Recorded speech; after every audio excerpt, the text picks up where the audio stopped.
Police వాళ్ళకు కొట్టే అధికారం ఎక్కడ కూడా లేదు. కొట్టే అధికారం లేదు, ఇంకా మనకు ర్యాష్గా మాట్లాడే అధికారం లేదు, మనకు డిఫమేషన్ చేసే అధికారం, తిట్టే అధికారం కూడా లేదు వాళ్ళకి. ఓకే, మనం ఏదన్నా తప్పు చేసినాం అనుకో, తప్పు చేస్తే చట్ట ప్రకారం ఆ తప్పు నిరూపించి మనల్ని జైలు వేయటం కానీ లేకపోతే కోర్టుకు పంపడం కానీ చేయాలి తప్ప వాళ్ళకు చట్టాన్ని వాళ్ళ చేతిలో తీసుకునే అధికారం లేదు.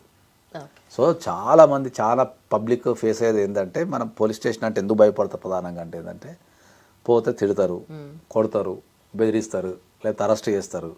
ఇట్లాంటి దాంతోనే చాలామంది బెంబేలు ఎత్తిపోతుంటారు. సో ఆ బెంబేలు ఎత్తినప్పుడు ఏంది అంటే, మిమ్మల్ని పోలీసు వాళ్ళు లేదా ఎనీ గవర్నమెంట్ ఆఫీసర్ మిమ్మల్ని ఏ రకంగా ఇబ్బంది పెట్టినా కూడా మీరు ఎప్పుడు భయపడకండి. డైరెక్ట్గా మీరు హైకోర్టును కనుక అప్రోచ్ అయితే మీకు 100% న్యాయం జరిగే అవకాశం ఉంటుంది.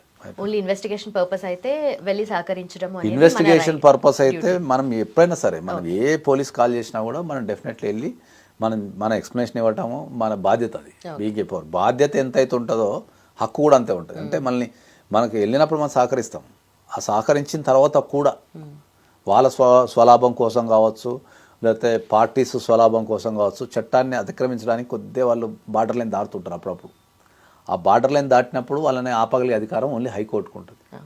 సో మీరు పోలీసు వాళ్ళు ఎక్కడ ఇబ్బంది పెట్టినా కూడా మీరు హైకోర్టులో కేసు వేసుకోవచ్చు. Thank you so much.